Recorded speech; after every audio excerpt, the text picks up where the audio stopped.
Are you interested in mindfulness? Curious about meditation? If you're in the Vancouver area, join us for a Mindfulness Meditation for Beginners course this September. There will be 3 sessions on Tuesdays, September 9th, 16th, and 23rd. Whether you're new to meditation or have some experience, everyone is welcome. Mindfulness can help reduce stress and anxiety, enhance well-being, and give you a deeper understanding of yourself. This course, as with all our courses and classes, are free of charge. So if you're ready to explore mindfulness in Vancouver in September, please register now at satipatthana.ca or click the link in the description. We hope to see you there.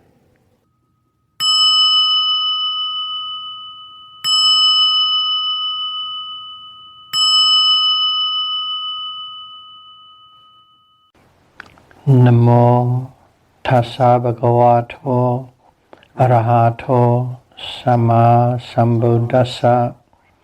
Namo tassa bhagavato arahato sama sambuddhassa. Namo tassa bhagavato arahato sama sambuddhassa. Theravada Buddhism Series, Dhamma Talk number 18. Beautiful Mental Factors, Part 2. Sobhana, Cetasika. In the last talk, we covered the first 2 mental factors. Saddha, faith and confidence, and sati, mindfulness. Today, we'll talk about the third and the fourth together as they are a pair. This third and fourth beautiful mental factor is hiri and ottappa. Hiri and ottappa. These 2 are opposite of ahirika and anottappa, which is unwholesome mental states. We have discussed that before under the heading of unwholesome mental factors. This is opposite to those pair. In English, it's called moral shame and moral dread. Moral shame has the characteristics of disgust at verbal and physical misconducts. The characteristic is disgust at verbal and physical misconducts. Its function is not to do evils or wrongdoings, and it manifests as shrinking away from wrongdoings because of self-respect. When one with moral shame wants to do evil things, it always reflects as, oh, this is not worth doing it. No, it's not what a good person would do. Or it is not what a practicing yogi myself would do, etc., etc. You always find a rhyme and reason not to do whenever an urge arises. Because remember, this is just verbal and physical, not mental. In the mind, you might still think about doing evil things, tempting by wrongdoings. But that reflection will erase it. So one always finds a reason not to do evil. And the characteristics of moral dread is having fear of doing evil. Its function is not to engage with wrongdoings. It manifests as shrinking away from doing evil things. And its proximate cause is respect for others.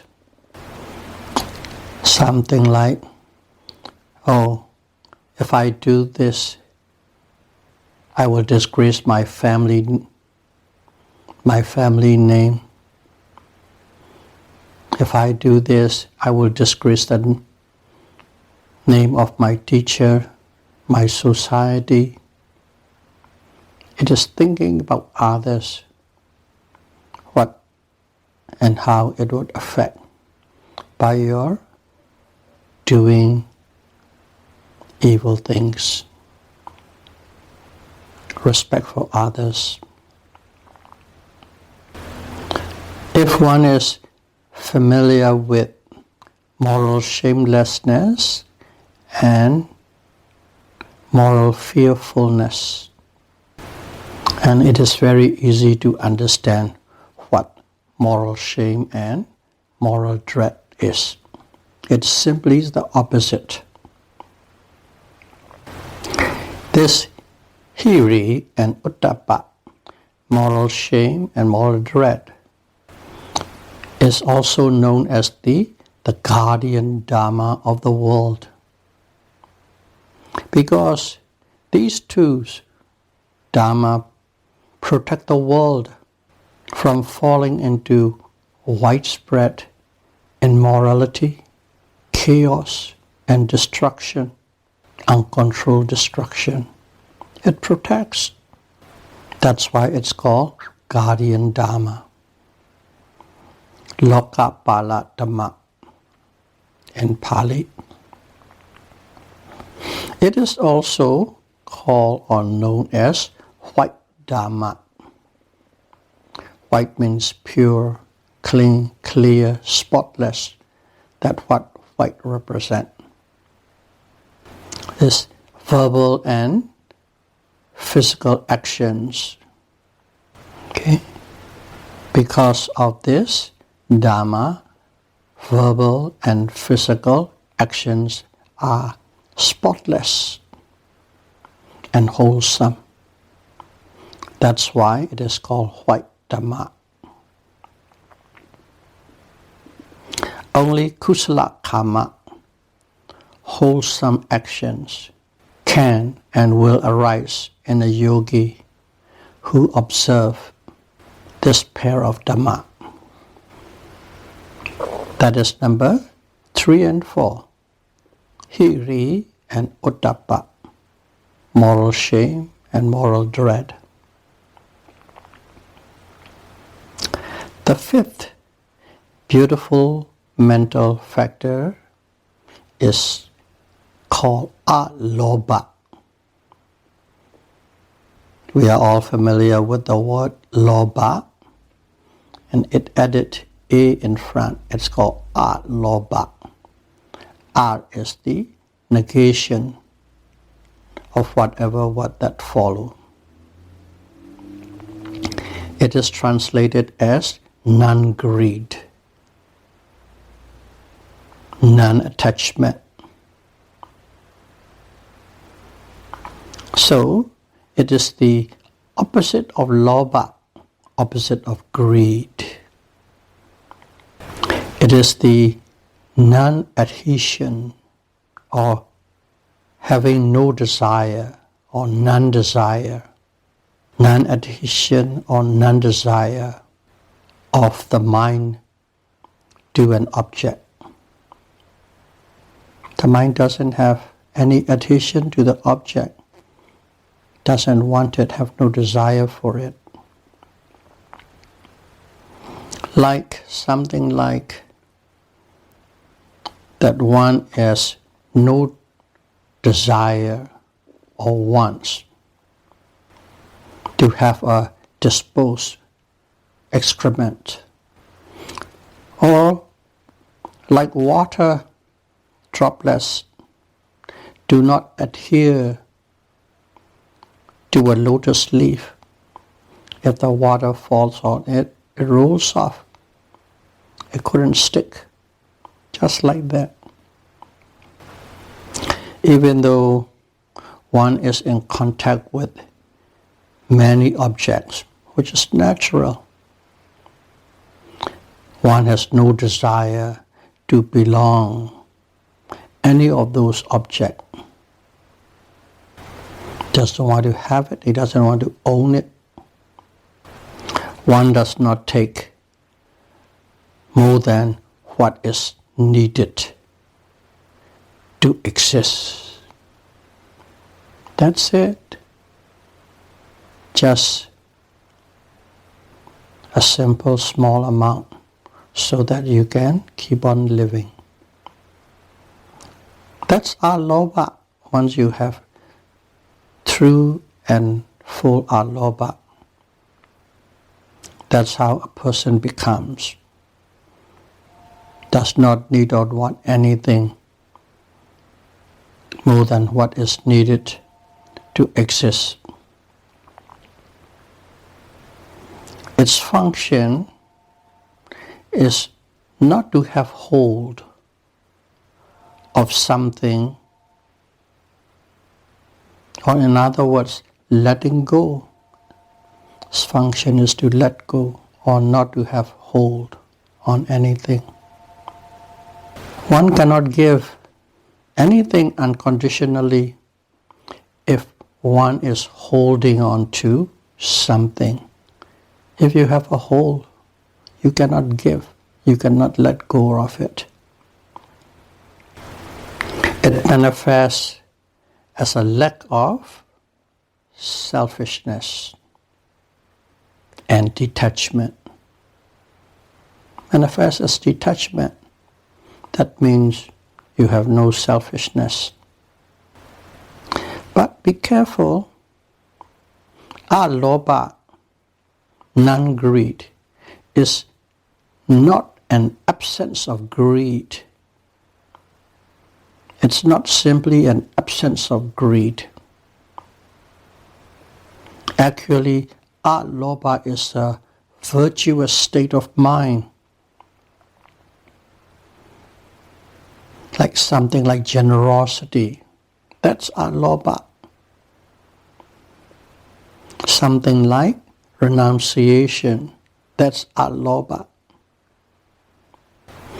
And it is conducive to health. If you have alobha, those people usually have good health. And also it is conducive to be reborn in the divine realm, Deva realms. Seeing impermanence in mind and matter is the cause of alobha, non-greed. So, if one is doing a totally unconditioned, without any expectation, a generous act, that is the presentation of alobha. When one totally renounces the world, that is the presentation of alobha, non-greed. And the sixth beautiful mental factor is adosa. It is translated as non-anger. Again here, it is not simply the absence of anger. It is actually the opposite of anger and hatred. It is a virtuous quality, virtuous state of mind.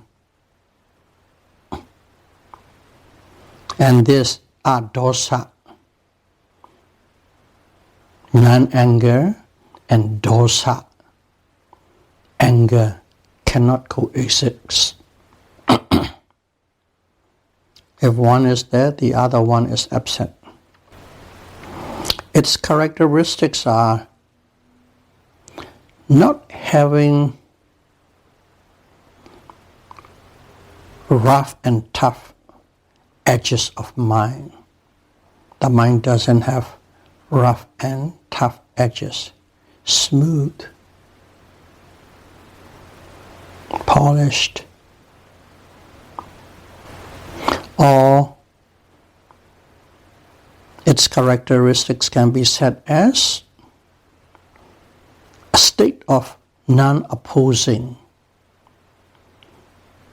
There's no opposition, there's no confrontation, there's nothing against. State of non-opposition is the state of adosa, non-anger. Its function is to remove annoyances and agitation from the mind. The mind always has slight annoyances and agitation, even if you believe and say, oh, I'm okay, I'm great. There's still a lot of little annoyances and agitations are passing on and off, on and off. But when you have adosa, these no more exist. It manifests as agreeableness. It manifests as loving kindness, gentleness, politeness, friendliness. You got the idea. The key point is agreeableness. Okay? But loving kindness, metta. Loving kindness, metta is adosa, non-anger. All loving kindness is adosa, non-anger. But not all adosa is loving kindness. So loving kindness is just one of the presentation of adosa. So to give an example to understand why it is, let's say you are reflecting deeply and intensely on the sutta of the dependent origination. You are just deeply and seriously reflecting one after the other with full concentration on it. And at that moment, you don't have adosa. You don't have dosa. You have adosa at that moment, non-anger. But you don't have any loving kindness at that moment. While you are reflecting penetratively, seriously, intensely on dependent origination, you do not have the mental state of loving kindness, but you do have the mental state of adosa, non-anger. That's why it said all adosa is not loving kindness, but loving kindness is adosa. This adosa is the path or highway to peace, or peacefulness. And also it is the path to be reborn in the Brahma realm. To get a peaceful life, to be reborn in Brahma realm, adosa is the key. So this is the sixth beautiful mental factor. And the seventh one is called tatra-majjhattatā.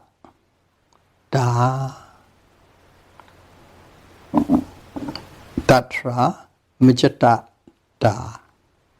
I'm trying to split it so that you could hear clearly. It's a Pali word and it means there in the middle.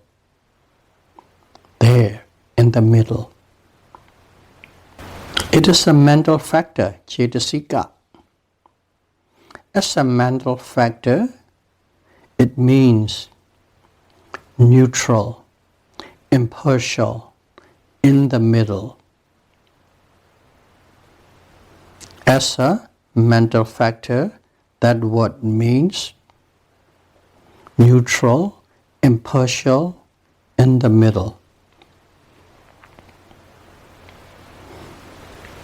And that word is translated as equanimity. English word, equanimity. But now, when the word equanimity comes in, we should also be aware of another word called upekkha. Everybody seems to know that word, upekkha. Equanimity.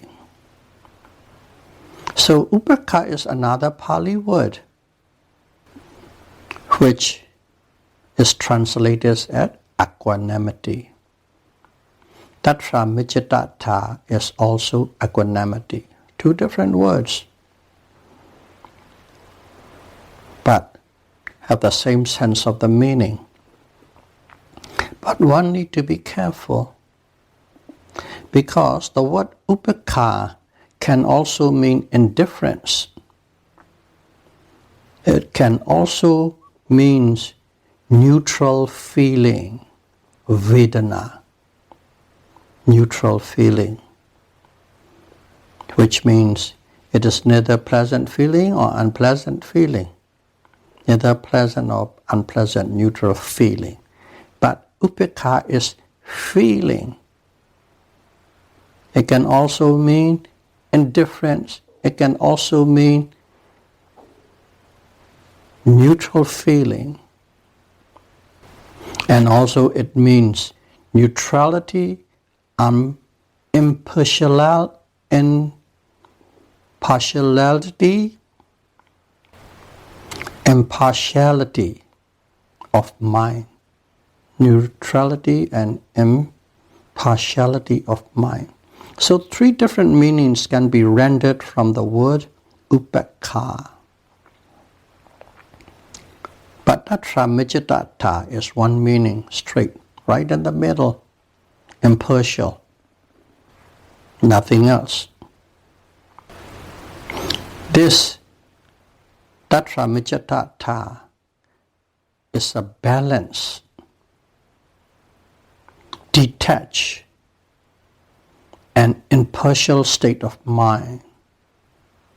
Balance, detached, and impartial state of mind. Its characteristic is said in the book, conveying consciousness and mental factors evenly. Characteristic is conveying consciousness and mental factors evenly. In other words, this mental factor makes consciousness and the associated mental factors do their job, do their function in a balance and even level. Balance and even level. That's the job of tatra-majjhattatā. Its function is to prevent deficiency or excess, or prevent partiality. That's its function, to prevent deficiency, to prevent excess, to prevent partiality.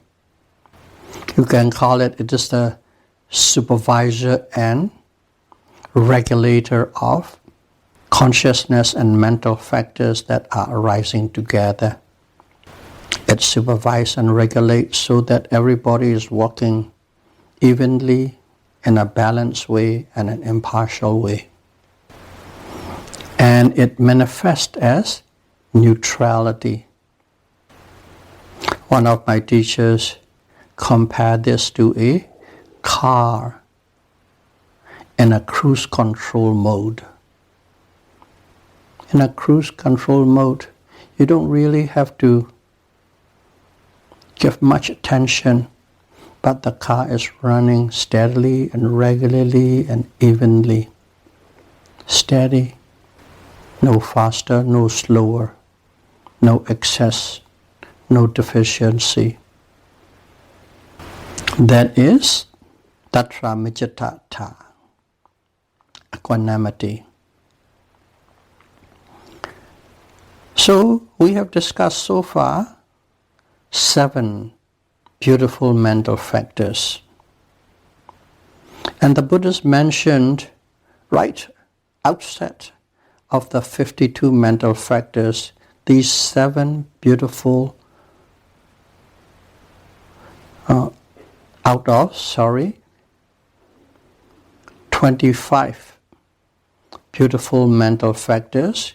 He stated these 7 first, right at the opening. These are very important to lead a wholesome life.